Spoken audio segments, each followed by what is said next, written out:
Miami faced tough competition over the weekend, and the result, 2 blowout wins that show Miami looks absolutely legitimate as a title contender. I'll talk about those 2 games and, introduce my new co-host. All that and more coming up next.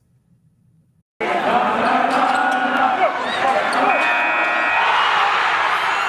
are Locked On Heat, your daily Miami Heat podcast. Part of the Locked On Podcast Network, your team every day. Hello, Heat Nation. I'm David Ramil, the co-host of Locked On Heat, the longest-running podcast covering your Miami Heat. Thanks for making Locked On Heat your first listen every day. Remember that every episode is always free and available wherever you get the show, so make sure you subscribe and follow to get the best coverage available. Today's episode will also be on YouTube. Make sure you subscribe to our channel there. It's going to be a great season. Miami looks like a true contender, and that's right. I've got a new co-host, maybe somebody you might be familiar with. Without further ado, let me introduce our new co-host to the Locked On Heat show. That's right, Mr. Wes Goldberg.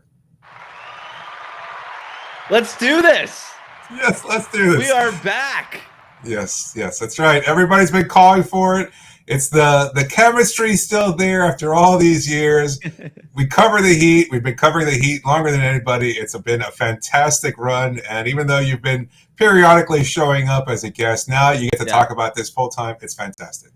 I'm beyond excited, David. I have to thank you for welcoming me back, leaving the key under the mat for me. Of course. It's always appreciated. And to our listeners who've always remembered that you and I used to co-host this thing. And I think you've done such an awesome job over the last 2 years. And I think a lot of your listeners know just you maybe aren't aware that you and I started this thing together before I moved over to Locked On Warriors. But a lot of people still remember us. And I'm just really excited. And it's not going to be the same way it was, right? You and I have covered the Heat now in an official capacity for a few years now. You most certainly have, and you and I have been going to all the games early in the season so far. And so we're coming back. We started this thing we really started this thing just from a phone call that we would record and upload online to like Blog Talk Radio or something like that early on. And we were just sort of like blog boys, just like trying our hardest to cover the team from afar. And now we're in the locker room when we're allowed back in locker rooms. We're talking to Coach Spoelstra, we're talking to Jimmy Butler, talking to Bam Adebayo, talking to all these guys at practice, shoot around after games, all this stuff. And so this is going to be, whoever remembers this from what it used to be, just get ready because it's going to be better than what it was. We're on YouTube now. It's part podcast. It's part YouTube show. It's all going to be awesome. And we've got a lot of really, really fun stuff in store. And look, not only that, the team is good. I mean, we had to struggle. We had to struggle through some really tough years there. Of course, the 2016-17 season stands out. But, other than that, though, look, you went away. A lot of people were looking at you as a potential jinx. I think that's not exactly true, although the Warriors kind of struggled while you were covering them too. So let's hope it doesn't extend over to the Miami Heat. But so far, so good. If I took my jinx to trial, I would lose in that trial because the evidence is overwhelmingly against me. We should probably have like a segment on like the best fictional lawyer of all time that might get you acquitted. Because at this point I was like trying to think Tom Cruise from A Few Good Men, and even he couldn't get you. Like I think you're seeing the chair here in Florida. I'm sorry. Or the jinxes anyway. Yeah. But back to the Heat. Look, they look really good. On Friday, Miami took on the Charlotte Hornets. This is a team with LaMelo Ball, with fast pace. Everybody was concerned about how Miami would handle that pace. Charlotte's offense was top in the league, and Miami held them to just 99 points. They responded in the fourth quarter after the Hornets cut it somewhat close, and they were led by Jimmy Butler's 32 points. The story of the game for me was the pace. There were questions about how Miami, again, would handle it, and they did an incredible job of keeping up with the young guys. Bam Adebayo, I think, defensively was incredible. On a night when he was honored for his Olympic gold medal, he really took his game to another level, and it's just incredible to see the core of this team mesh so well. Again, a 114-99 victory, even though the team didn't shoot well, and that was a concern that a lot of people had about this team because it was supposed to be a strength of this group, but we didn't see that until Saturday, that is, when the team went through their first back-to-back set. They traveled to Memphis to take on a really good Grizzlies team and John Morant, and once again, Miami absolutely dominated the game from start to finish. It was a 10-2 run early in the first quarter, and then from there they just continued to build on their lead. It was incredible when Memphis cut it to 16 points. I was going to say close, but they didn't really cut it close at all. They cut it to 16 points, and then Eric Spoelstra took a timeout. I was really curious to see how the team would respond. They went on an 8-0 run to kind of just shut the door and completely stop the Grizzlies from having any hope. In fact, Taylor Jenkins, the head coach of the Grizzlies, took out all of their star players like midway through the fourth quarter. Didn't even think there was a chance of them coming back against this version of the Heat team. And I should mention, they were without Bam Adebayo, who played so well on Friday, had some soreness in his knee. He was actually listed as, he was downgraded to doubtful before Friday's game, and instead he wound up playing and had a fantastic game, and on Saturday they shut him down. But none of that matters. Miami looked incredible. 2 games, 2 blowout wins. What's your takeaway from all that? Because honestly, we were there on Friday. We watched a team so excited. What did you think about this team over the weekend? Listen, I thought, first of all, this was these are the kind of wins that good teams get, right? Right. That it was 2 back-to-back nights. That first night, one of your star players is listed as doubtful, gets out there and plays. And look, I don't know that Bam does play if he's not getting his jersey hung in the rafters at halftime, right? Good point. He might have just been like, you know what, I'm going to take this one off.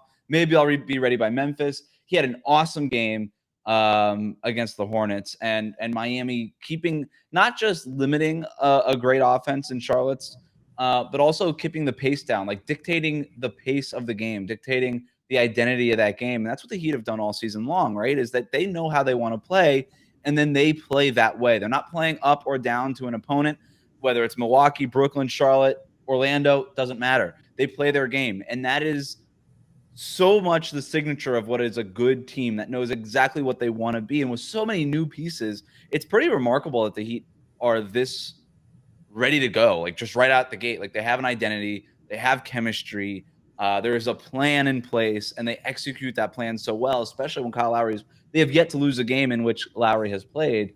And then against Memphis, I mean, every reason, right, to lose that game. You're going into Memphis on the second night of back-to-back, never an easy place to play. Like Memphis is like, historically like a tough place to play because it's just not an easy place to fly into. It's just, it's kind of a weird location. They, back in like the grit and grind days, like those teams they would grit and grind you to death. And now these Grizzlies are like just running up and down the floor. They're super young. They're super physical. Nobody wants to play them. Ja Morant was playing like a guy with his hair on fire to begin the season, second in the league in scoring before he had to face this Miami Heat defense, averaging 30 points per game. I think he was second in the league. And the Heat limited him to 20 points on 7 of 18 shooting. Yeah. That was like, they took him out of the game and this is a guy who's given really good teams like the Warriors very recently a problem, right? Like Ja Morant handed the Warriors their first loss of the season, and now he's here, and the Heat are able to limit him on the second night of back-to-back without their best defender in Bam Adebayo, especially in Memphis that loves to run all that high pick and roll stuff with Ja. Bam is kind of the antidote to that, but he wasn't there, and they figure it out. I thought what was really interesting about that game is because they didn't have Bam, they obviously started with Dwayne Dedmon, but then they went small with PJ Tucker, Markieff Morris. I know that Yurtseven got some minutes. And that to me was really like a kind of an interesting sidebar from that game, was to see what they looked like when they went small. And guess what? This team is just super confident, and they're able to go out there and win. And I'll just say it again, like these are the games that legit contenders just figure out ways to win. Memphis had a flaw. It's their defense. Miami took advantage of it, and they come out of this tough stretch with 2 wins. Yeah, 21 of 37 from three-point range. We knew going into the game that Memphis had some problems, defending the perimeter, and Miami certainly exploited that. Duncan Robinson, who so many people were concerned about his shooting, went 5 of 10 from the floor. All of his shots were great. Look, we asked players and coaches on Friday about the shooting concerns. You asked Spo about whether or not he was concerned about Duncan specifically, and his response was no. That was he asked you because he didn't have his glasses on how many shots he put up on Friday's game. You said 2 of 11. He said, well, that's the problem right there. He didn't put up 15. Right. And I asked Bam about it. He wasn't concerned. Nobody was concerned. Nobody was concerned. Right. I know. Look, it's just you're so used to seeing Duncan catch fire that I can understand why some fans were a little trepidatious. But even before that, we talked about this last week in our first show together. And you mentioned, look, Klay Thompson goes through these stretches all the time. Duncan went through this period last year as well. It's not a big deal. Slumps happen, but you trust that guys like Duncan Robinson, as good as they are, just have to find a way out of it. And he certainly did against the Memphis Grizzlies. Just a phenomenal night from him. But I like the point you brought up about how this team controlled the pace. And I think that's just something that's really stood out from this group. They do feel like just a championship team that can absolutely dictate the style of play too, not just the pace, but they can run it in different ways. They can do different things with different lineups at the floor. They can go big, they can go small. And I really liked how they responded yesterday with Steven Adams in that Memphis Grizzlies lineup. You knew they had to go big. I knew that Yurtsever wasn't going to start. Forget Dedmon out there. He played a phenomenal game, even though he got into foul trouble early on. I think Markieff went out there and really helped push the pace too. He did a great job. His shooting has really taken up a notch. This team just continues to impress. They look so good. They look absolutely dominant. The 2 blowout wins will do it. They have the largest point differential in the league at 17 points per game. Sure, there was that blowout victory over the Bucks, but they've had several blowouts. In fact, that one loss is the only blemish on this team for the whole season. And maybe it was an important thing. Maybe it was a good wake-up call for the group. Yeah, like I don't even care about that one weird Indiana Pacers loss. Like I just like whatever. Lowry wasn't playing. It was early in the season, but like you said, like they have managed to figure out ways to win. Last night was the first against Memphis. Saturday night against Memphis was the first night where that 3-point shot was really starting to fall for the entire team this whole season. They have found ways to win, right? Like this isn't just a team that is 5-1 because they're shooting 60% from 3 in the first week of the season in a small sample size with high variance. No, like every single night they have just figured out a different way to win, with an exception of that Pacers game, which again we don't care about. They're getting to the paint.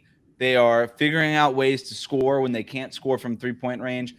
Other teams have shot really well, or they've shot a ton of threes against them. They haven't shot very well from 3. We'll see if that starts to become a factor later on. If other teams start to shoot better, they will. They're not going to shoot like 28% overall against the Heat forever, but they're contesting shots. They're doing a good job. For the most part, they're forcing opponents into the shots that they want to force them into. And like I said, they're getting to the basket early. They're getting to the basket often. They're finishing at the rim consistently and efficiently. They're getting to the foul line, which is rare in today's NBA, where they're trying, refs are hesitant to blow that whistle. Like they're getting legitimate foul calls because they're putting pressure on the rim so often that they're going to get to the free throw line, no matter what the officials want to call or not. So there's a lot of good indicators early on in the season. Absolutely. Look, Memphis shot 32% against the Heat on Saturday night. So just another fantastic showing there. And you mentioned the free throws.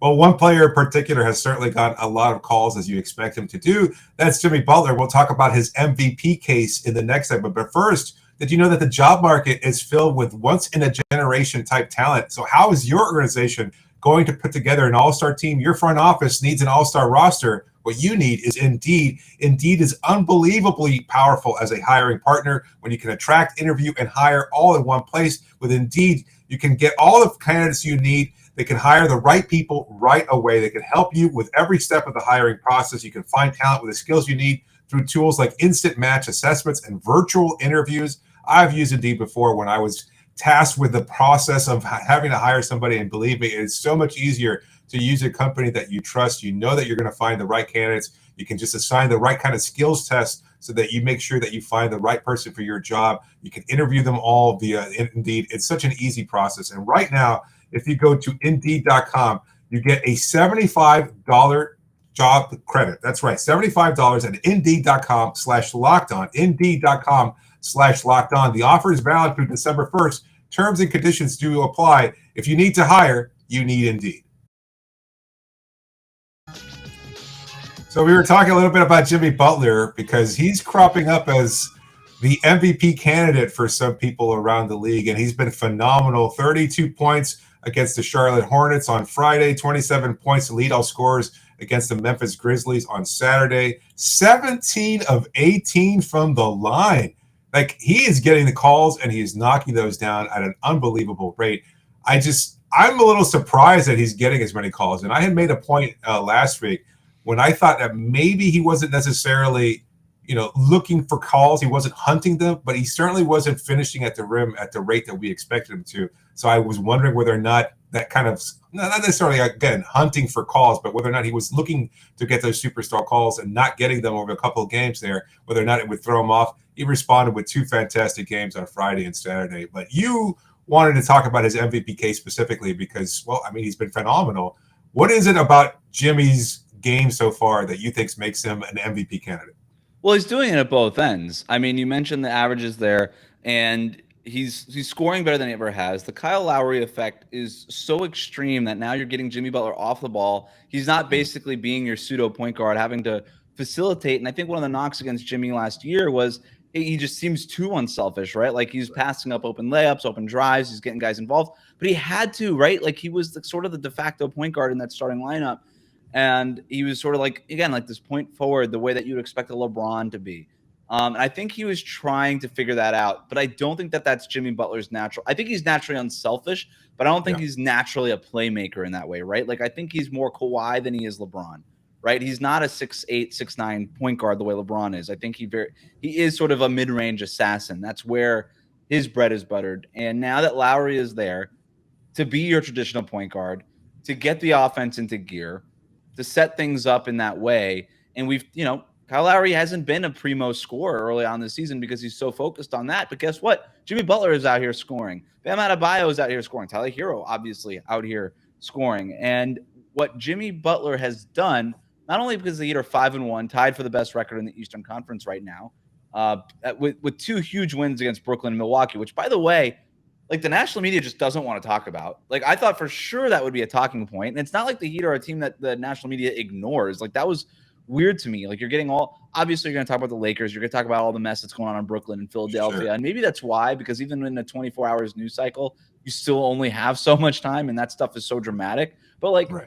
I mean, look, I've been covering the Warriors for 2 years, and I was a little surprised by how much of like, oh, are the Warriors real contenders? I'm like, can we have that conversation about the Miami Heat? Like, right. It was just strange to me. Anyway, what Jimmy Butler is doing on both ends, I got some stats for you. So he's averaging 25 points, 5 assists, 2 steals on 52% shooting. You know what the last player to do that was? LeBron? To finish a season. So if Jimmy Butler were to finish an entire season, 25 points, 5 assists, 2 steals on 52% shooting, you think LeBron was the last player to do that? Maybe Jordan. I don't know. LeBron's never done it. It was Michael Jordan. Really? Jimmy Butler is putting up Michael Jordan type numbers right now. And I'm not going to say it again. Say it again. It's Jimmy Butler is putting up Michael Jordan type numbers right now. And I don't know that he's going to finish the season this way, but dude, if he's in this ballpark, we have to and if the Heat, by the way, are one of the top 3 teams, top 4 teams, if they have home court, we have to consider. I don't know that he wins it, but he has to stop. He has to finish in the top 4 or 5 in voting.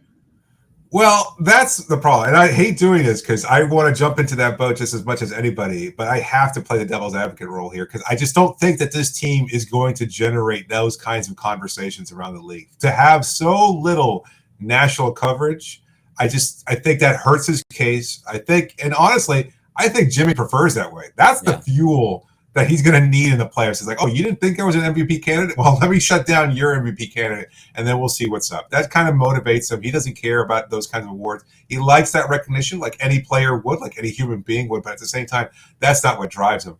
But the national media not covering him, I don't know that they understand what's going on. I think we're going to get there. If the Heat keep winning, we're going to have – because – eventually, they'll get sick of the Ben Simmons drama. They'll get sick of the Kyrie Irving stuff because there's never going to be an update because Kyrie's not playing this year. It's just like eventually it just becomes like a stale talking point, and they're going to be like ESPN, and that's what like when we talk about national media. That's what we're talking about is ESPN.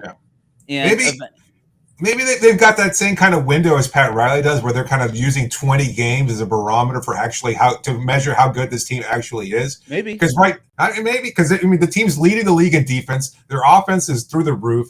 They've got all these exciting players and storylines and everything else, and yet nobody seems to give a damn. And I can't seem to wrap my mind around it. For Jimmy Butler to be playing as well as he is, and for nobody to be talking about him except for a small section of Heat fans and Heat media, is inconceivable. Like he deserves that kind of attention 100%.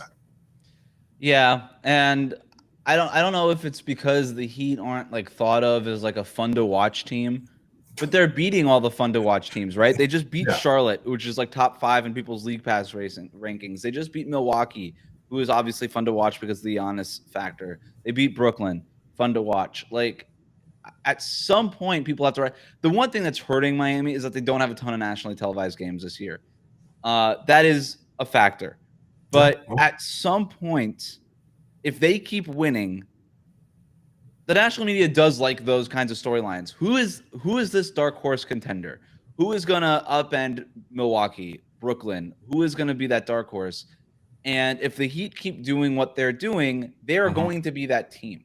And that's not to say that what the Knicks are doing is impressive. All this stuff, I tend to believe that what the Heat is doing is more sustainable. Again, there are some indicators that I wrote about in my column earlier this week for the West Side about how the defensive metrics are a little concerning, but I do think that it's sort of like the Duncan Robinson thing. Like, it's not like he's suddenly become a bad 3-point shooter, and it's not like PJ Tucker, Kyle Lowry, Jimmy Butler, Bam Adebayo are not going to be the anchors of a really good defensive team.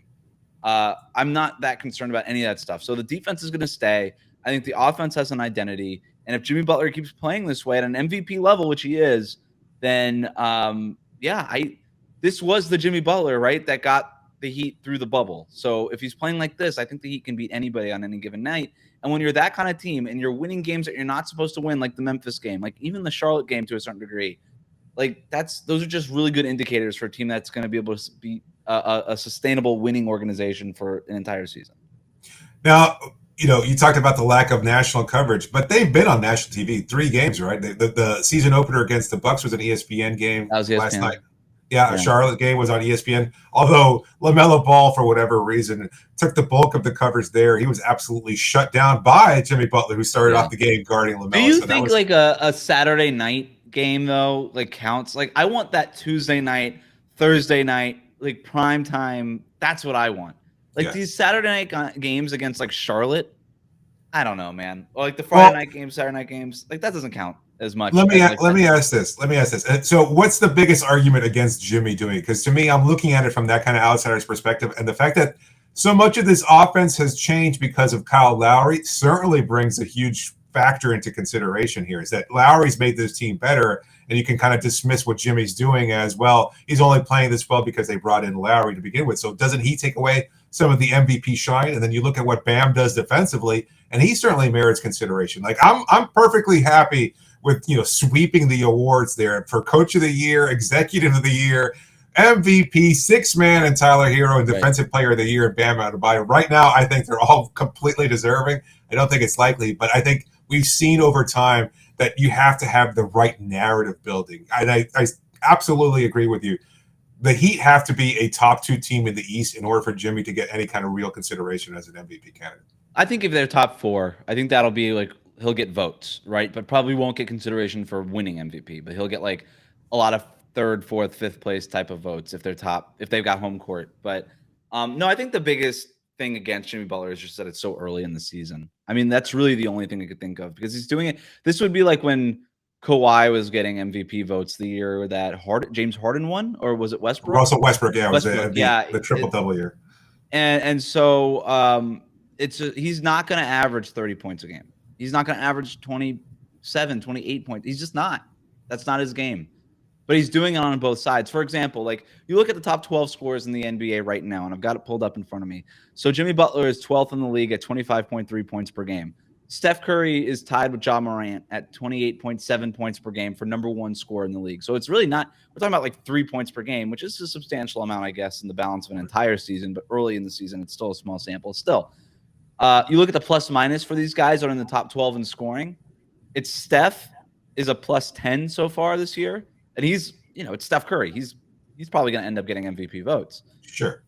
Jimmy Butler is plus 10.5. So again, Steph is plus 10 in plus minus overall. Jimmy Butler is plus 10.5. So he's half a point better than Steph is. That's because he's what he's doing on both ends. Like this is why if Jimmy Butler can get enough love for what he's doing defensively, so he's going to have to go out and shut down Giannis, Kevin Durant, James Harden, like name all-star player. And that's the thing is like if we were doing it on like a Tuesday or Thursday night primetime type of environment against these great teams, then maybe you get a little bit more shine that way. That's going to be the problem to me. It's just the fact that the Heat are just not on national TV, and what Jimmy Butler does is not always captured in the box score, right? Even though all this stuff is so far, I just don't know that all that stuff is going to be sustainable throughout the year. Like if he ends up averaging 25 points per game, and you've got guys like Steph, John Morant, Kevin Durant, Giannis, like all averaging 28 to 31 points per game, that's going to, like Joel Embiid, Nikola Jokic, like all these guys who are always in that conversation, Damian Lillard, Luka Doncic. That's going to be the problem, is because all the stuff that he does do that are so impactful, but don't necessarily show up in the box score, just aren't going to be seen because the Heat just aren't on national TV so much. Well, our MVP is always our listeners, and we'll shout out a special listener in our next segment, as well as giving Wes an opportunity to launch into Monday Madness. But first, I want to tell you a little bit about DirecTV.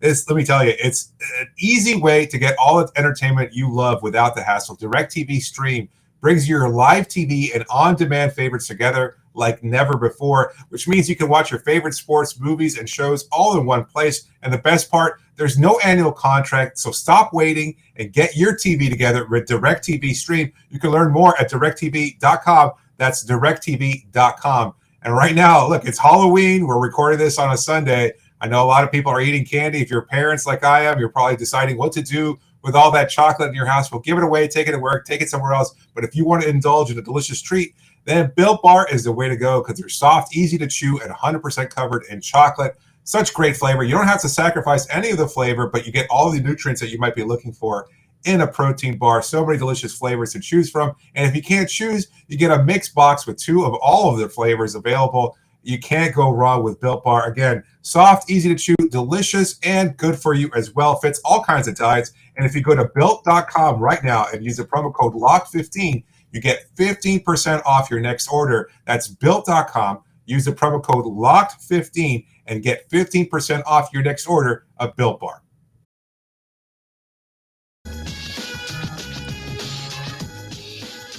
Just a reminder that you can always reach us via email at lockedonheat@gmail.com or via Twitter. Use the hashtag AskLOHeat. Be sure to please subscribe to the show, and of course, subscribe to our channel on YouTube. Hopefully, you'll all be watching us on YouTube throughout the rest of the season. And right now is the time for you to jump on board. You can tell all your friends, I was there from the very beginning. And speaking of somebody who's been there from the very beginning, a longtime listener and supporter of the show, we couldn't do this show without them. Your support is so important. So from time to time, we want to give a shout out to a supporter of the show at the beginning of every third segment, a wave hello that we see you and appreciate you. And today's heat wave goes out to our favorite yoga lady. That's right, Claudia's Yoga. She is always there to support us, give us advice, always talk about what a great show we have. She's the very best. She deserves all that applause and more.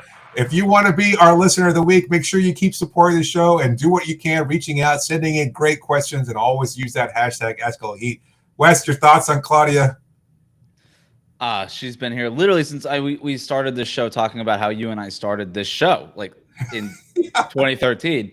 Right. And she's been there since the very beginning, always out there, always supporting us on Twitter, on Facebook, wherever it might be. I think we're Facebook friends now. Like it's a real relationship, you know.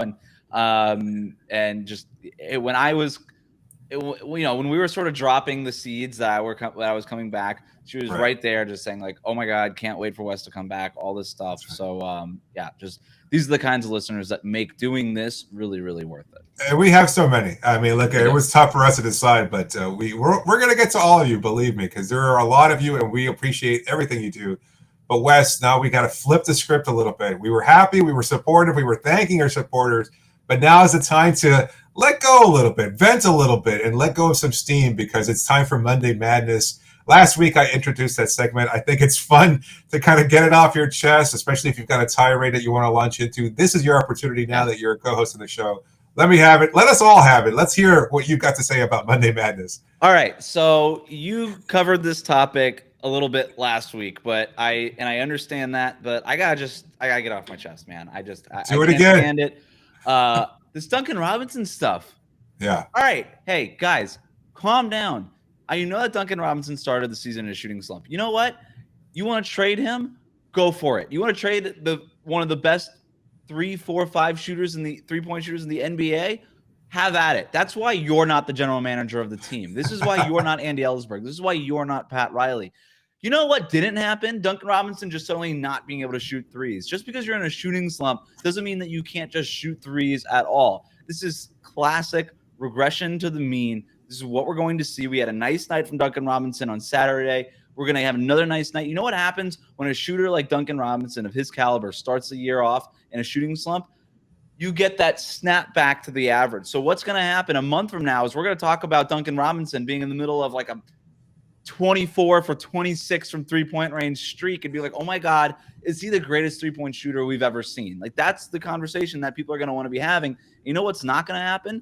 Us here on Locked On Heat, David, me, we're not going to be overreacting either way. Because what is Duncan Robinson? He's one of the best three-point shooters in the league. He just is going to be that. That doesn't suddenly just change. We have a long track record of that being the case. That it's not like Duncan Robinson's powers were just sucked out of him like he was in Space Jam, okay? It doesn't work that way. He's going to be fine. The Heat are going to be fine. And you know what? The Heat are 5-1, even with Duncan Robinson not be able to shoot from three. They're only going to get better from three-point range here on out. Tyler Herro's got the three-point range shot going. We've got Max Strus playing a real role off the bench. He's got that three-point shot.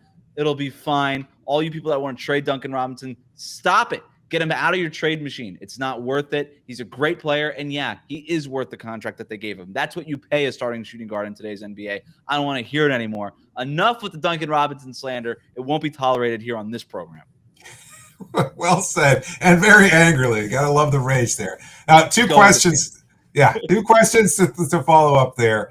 At any point in time, do you think it's even worth considering, or what are the pros and cons of starting Tyler Herro in place of Duncan Robinson? Assuming assuming he continues to shoot 40% or whatever he's done throughout his career, is there even a consideration as to why you would take? Okay. No, why because not? The thing is with Tyler is you get the playmaking off the bench, and that's the thing that Duncan Robinson just doesn't have. You look at that starting lineup, and Eric Spoelstra has always been really good with this. It's not about whether or not you start or you come off the bench. It's what role are you going to be best in. This is why you moved Goran Dragic to the bench over the last couple of years, right? Is because they needed that sixth man. They needed that scoring punch, and right now that's what Tyler Herro is going to do. They tried the starting Tyler Herro kind of, square peg into a circle hole, like making him a point guard. Didn't work. He's not a point guard. He is a scorer. Maybe one day in the future, as some of these guys age out, Kyle Lowry, Jimmy Butler, whoever it might be, Tyler Herro gets a starting job, but it's irrelevant right now. Tyler Herro might close a game. He's going to close a lot of games this season. That's really what's important. But you need that scoring off the bench, especially if you're going to stagger Lowry and Jimmy Butler. You need another scorer, playmaker, shot creator to spell one of Lowry or Jimmy Butler. And that's basically been Tyler Herro's role so far this year in the rotation is he subs in for one of those guys. And what you need in that lineup is in the starting lineup, when you have a guy like Kyle Lowry who needs the ball in his hands, Jimmy Butler, Bam Adebayo to a certain degree, you want a guy who could space the floor like Duncan Robinson. And there are very few players in the league as respected from 25 feet out from the basket as Duncan Robinson. It just makes all the sense in the world from a fit standpoint. Yeah, and even when he was missing during that brief stretch there, he was still drawing multiple defenders. You have to account for him. He's in constant motion. He shifts the defense so completely by him running around, going through multiple screens. Like, you can keep the ball in play. You don't turn it over as much because he's changing the way the defense reacts to whatever Kyle or Jimmy or somebody else is doing out there. So he's such a huge benefit. There are benefits to having Tyler out there on the floor. He is still and will always be a bucket getter. You can give him the ball and just watch him go to work. That's the strength of his game. That's fine. That's a different thing. And you know what? Why wouldn't you want to have both on this roster? But I will follow up with another question then, because I know you like theoreticals here. What's the player that you would trade Duncan Robinson for? If you had to trade Duncan, because whatever, he falls off the cliff. If you had to trade Duncan for somebody, what would you trade him for, or who would you trade him for? I don't know that I would trade him for another role player. I just think that, first of all, his value to you're not trading him for Steph. You're not trading him. I wouldn't trade him for Buddy Hield, like a comparable three-point shooter that's just moving around the deck chairs. It doesn't make any point.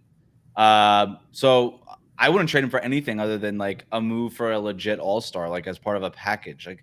He's got great chemistry with Bam Adebayo in that two-man game. I'm still waiting for them to sort of break open that dribble handoff stuff that we saw so much last year. I know Bam has been playing in the post a lot more. Again, I wrote about this in a column for Westside earlier this week about how maybe they're posting him up a little bit too much because he hasn't been terribly efficient. I think there's still a middle ground to hit fit there.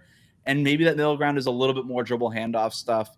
And again, the chemistry that he has with Duncan, like that's just, you can't replace that. Even if you were to just make a lateral move for like a Buddy Hield, a Joe Harris, like another, just name another elite 3-point shooter. To me, doesn't make sense. The only reason I would trade Duncan Robinson at this point, I also think his contract is a good value. I know that's absolutely been a thing. So yeah, I would only move him as part of a bigger package to get a legit all-star back. That's really the only reason. You know who else has great chemistry with Bam Adebayo? That's Kevin Durant. So maybe for a move for KD. Other than that, I'm not sure that there's really a good player. I would take KD. Yeah, I think so. I think that's a good deal. But I don't know if Brooklyn's open to it. Maybe if things fall apart there with James Harden still hunting fouls and Kyrie refusing to get vaccinated, maybe KD requests a trade. Got it. Like Kevin Durant is your classic, like he just wants the bad boy kind of. You know, it's like that girl who's got like this great guy, stable job. You know, he's like with the Warriors, they're safe. You know, really Christian, like just like safe really is boring. Care of things, but it was just boring, and he just wanted some excitement. He wanted that bad boy. He wanted like somebody on a motorcycle, and he saw Kyrie Irving walking by, and he's like, "That's the wagon I want to hitch mine to," and it's not worked out. A friend of mine keeps getting into relationships with girls that he loves fighting with all the time. And yeah, you could go back and do the armchair therapy. He told me he just likes the juice, the excitement of the breakup and the makeup. I got to be like, I'm surprised. I don't know. So that's KD. KD likes the juice. Yeah. Well, anyway, that does it for today's episode of Locked On Heat. We'll talk about Miami's new uniforms on the next show. And we'll also look ahead to Tuesday's matchup versus Dallas in our next episode. Thanks for making Locked On Heat your first listen every day. Now make your second listen Locked On Fantasy Basketball with Josh Lloyd. This is David Ramil and Wes Goldberg signing off for now.